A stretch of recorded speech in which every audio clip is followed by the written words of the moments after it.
Good evening, and welcome to WANA Live, the reading series of the Writers Association of Northern Appalachia. I'm your host, Damian Dressick. This is your other host, Christina Fasonic. How's life in the Rock, Damien? Um, well, in the Rock, we are at least at least in this house, we are celebrating the fact that apart from some meetings and some grading, there'll be a nice long Thanksgiving break commencing, and I do not personally have to get up at 5:30 in the morning again until the Tuesday following Thanksgiving. That is how things are in the Rock. That sounds luxurious. I am on a similar schedule, but I've got a big conference in between, so I got to attend to that. So now we've you did you is it true that you tied up our guest after the Frostburg conference and told him you wouldn't let him loose until he agreed to read on WANA Live? I did not. I will say more about meeting our guest when we bring him on. So Rick Campbell is a poet, essayist, and editor living on Alligator Point, Florida. His collection of essays, sometimes The Light, was published by Main Street Rag Press in the spring of 2022. His most recent collection of poems is Provenance by Blue Horse Press. He's published 6 other poetry books, as well as poems and essays in journals, including the Georgia Review, Prairie Schooner, Gargoyle, Fourth River, Kestrel, and the Alabama Literary Review. He teaches in the University of Nevada-Reno's MFA program, and let's bring him out. Hi, I'm out. Well, this fall I'm teaching at Fairmont State University. I should say that because I'm sitting in an office in the English department. So I want to thank Fairmont State for employing me this fall. I was about to mention your teaching and other places, so because I knew you were in Fairmont. So I met Rick at the most recent edition of the Indie Lit Festival in Frostburg, Maryland. And by chance, actually, by an accidental occurrence, he and I happened to read together when someone else couldn't do their reading and I filled in. And I can't say this enough, I was absolutely smitten with your work, Rick. And I was literally hanging on the edge of my seat. I love your poetry, and the way that you read is absolutely captivating. And I don't want to get everybody hyped up, but I do. So what will you be reading for us tonight? I'm going to read 4 poems from the forthcoming book, as we say. It's going to be out in February from Press 53. A press in North Carolina, and great press. It's a great press. I've known the publisher for years, and the book is going to be called Fish Streets Before Dawn, which probably needs a longer explanation than I'll give at the moment. But anyway, it'll be out in February, and hopefully, unless something goes wrong, in time for AWP. And since there'll be 10,000 people there, I'm sure I'll sell 6 or 7. That's the hope, right? Right. All right. Well, we're going to disappear, and we will be back when you're finished. All right. Thank you. Hi. It's very bright and orange in here. I don't know how it looks to you guys, but as I said, I'm going to read these poems from the new book, and the first one is called No Fences and an Axe. And I'm sort of riffing and playing around with Frost here, which Robert Frost, that guy. So you'll probably get that. I have a habit, either nasty or not, I don't know, of just sort of stealing the ideas, and I figure if the reader sees some Robert Frost in here, that's good, but I'm not always going to tell the reader that. So anyway, No Fences and an Axe. Before one more thing, before I live in Alligator Point, I live in an old trailer, sort of like Rockford, but without sand. And everybody around me is also living in a trailer, and they're pretty strange. I mean, I'm pretty strange too. I'm sure they think that. But this guy, he just sort of never puts anything away. And I walk by his house and I look at all the stuff in the yard. So that's sort of the story. No fences and an axe. The man next door leaves his axe out in the rain. We are not neighbors in the sense of fences and good neighbors. I don't know his name. For 2 years we have waved and said something mundane about the weather as we passed. He's skinny and gray and looks like a salted redneck. He drives his golf cart up and down the road. I look like a guy who walks his dog up and down the same road.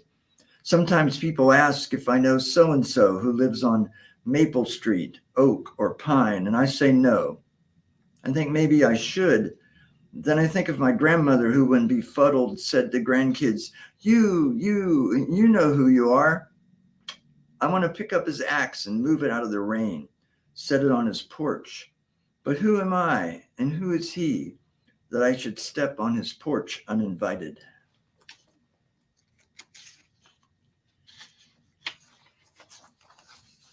There's a place up the road from Alligator Point that used to be, I guess they were a fencing company, but the name of their company was Good Neighbors, Good Fences. So even one person down there at least reads Frost. This next one is a poem. I guess it's a COVID poem, as in being written during COVID. And this place where I live, it's a peninsula sticking out into the Gulf of Mexico. And the road is a dead end road. So you can't go through this. You go down there and you have to turn around and come back. So actually very few people do it. And my friend has a place on the beach about a mile from mine. And we gather on his back porch or his back patio and look out at the water mostly. And so that this is written, the other person in the poem is my friend Dean, who long ago was a surfer. So it's called On the Porch with the Waxing Moon. The longboarders are old now. They sit on the porch, watch the shore break, talk about the sunset, the young family walking with their flashlights, the illegal seine netters out late last night. It's the pandemic, yes, but it's what their lives have wound down to here on the edge of the land. Dog Island's few lights glimmer and sway. A shrimper runs towards Shell Point. Tonight, most nights, they don't even mention the guitars, but tell slow stories about the lost and far away. The kids on the beach don't know about ghost crabs in the moon. Ghost crabs are those pale crabs that you see on the beach. And the story is that when they're on the beach and there's not necessarily a full moon, but enough moon to provide light, that the ghost crabs walked toward the moon. I have no idea if that's true, but I like it. It's cool, you know. This next one I wrote on a train. I was going to the AWP in Philadelphia, and I went roundabout. I flew to Baltimore and got on the train, and then I guess when I was coming back on the same train, the automated conductor voice kept saying, "This train is not going to New York." And I thought, wow, I'm glad, because I'm not going to New York either. But I just got captured sort of by that phrase. And so that is the occasion for the poem. And it's the title of the poem. And Christina, this is the one with the ripoff of Galway Canal at the end. So be ready. This train is not going to New York. It's not going to Florida either, to the peninsula that hooks into the Gulf, the shank of which I live on. This is not the train for New York. By tonight, I will drive down shell roads, What moon is up shining over scrub pine and palmetto across my backyard fence? 1,000 miles south of New York, my dog and I will climb stairs to the front door and fumble the key into the lock. I will be happy not to be in New York. Someday when I am younger, some other train might take me there and I'll eat oysters in Grand Central Station or look again for the avenue that bears the initial of Christ into the new and aging world. And I'm only going to read one more unless there's this huge applause and encore and all that junk. But I haven't been very Appalachian yet. And this one at least takes place where I grew up outside of Pittsburgh. Though I have to admit that I never, ever, ever thought Pittsburgh was Appalachian. And I never thought I was Appalachian when I lived in Pittsburgh. I grew up in Beaver Valley on the Ohio River. And so I'm kind of a fraud on this show, I suppose. Although my mother went to high school in West Virginia and is buried down south of Dunbar. So I have some honorary status that way. This one's called Hide and Seek. And it's, well, we're playing hide and seek in the neighborhood. That's probably what you need to know. Hide and seek. Sandy B and I hid in garages. We were never found until we wanted to be. I was 12 and she 2 years older, a woman of the world, blonde, leggy, twiggy thin. She'd tell me what junior high would be like next year. I wanted her to kiss me because I had never been kissed. She was beautiful, the one because she was the only girl in the game. She had a transistor turned to whammo. We listened to Porky Chedwick, the daddy-o of the radio, spin soul grooves from upriver in Pittsburgh. Under the boardwalk, Come See About Me, Quicksand, Baby Love. We leaned against Mr. K's green Bel Air, touching hips, not touching anything else. Thanks. I'm done. Oh, I don't know what happened to my co-host here, but I don't even know where to start. The idea of this business being called Good Neighbors, Good Fences is like, if you needed a fence, why would you go to anyone else, right? Of course, they're out of business now. I don't know what that means. Oh, we could read into that, I guess. I really loved your train poem, and I kept thinking for a minute that it was going to become a villanelle. Huh. With the line, this train is not going to New York, being that repeated. Yeah. Oh, my co-host is back. There he is.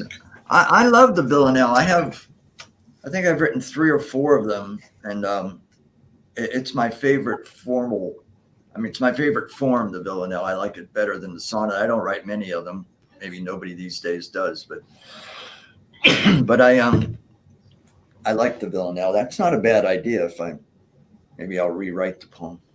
Well, I would love to hear that. I mean, I really did think that this was going to be a villanelle. This train is not going to New York, because it kept being repeated, like you said, like automatically. Right. One of my villanelles has the line, close the bus station, shut the train depot down. Too many of us come back to this town. And it's sort of about where I grew up, Oh, I love that. And then I didn't know I was going to have a quiz to figure out where that Galway Canal line is. And I was over here stressing out, racking my brain. Was it Someday When I'm Younger? No, actually it's I think it's the title of one of his books, but it's the long poem, The River We Call East. But it's the title of the poem. It's The Avenue Bearing the Initial Christ into the New World. That's the, so I just stole the whole thing, more or less. Well, I really, really love that. And now I'm going to be quiet and let my co-host say a few words. Oh, well, I got to admit, Rick, the first thing I did was look up Alligator Point because I wasn't sure if it was a real place or just part of your PR, and I did find it there on the Riviera, the Panhandle of Florida, and 'cause I've never I The redneck Riviera. Go ahead, well say the that whole thing. yeah. I always, I also aspired to be Jim Rockford. So I love the reference there.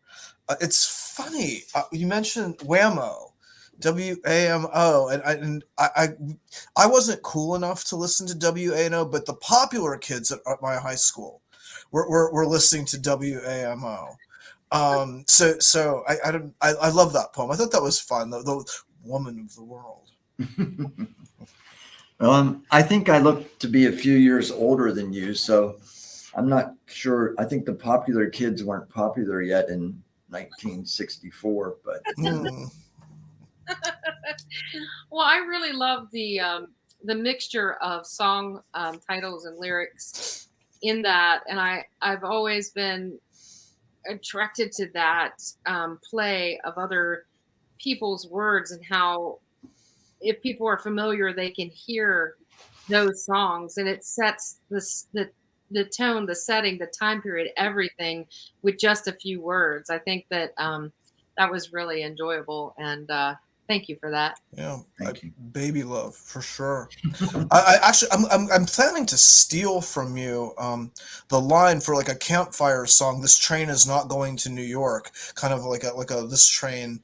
And I don't feel bad about it because you just told us you personally are engaging in poetic theft on the daily. Yes, So yeah, it's I felt it gave me this permission to just kind of borrow freely. yeah, it's all yours. This new book has 5 John Prine ripoffs in it.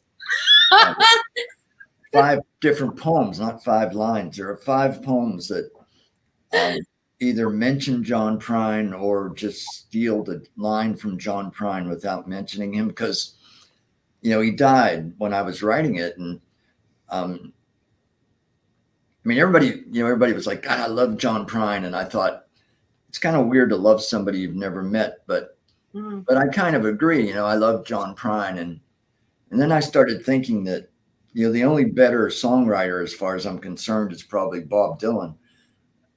And I love Dylan's work, but when Dylan dies, I'm not going to go, God, I love Bob Dylan. It's really hard to even like Bob Dylan, but I never met John Prine either, but I think I would have loved John Prine if he came walking down to Alligator Point.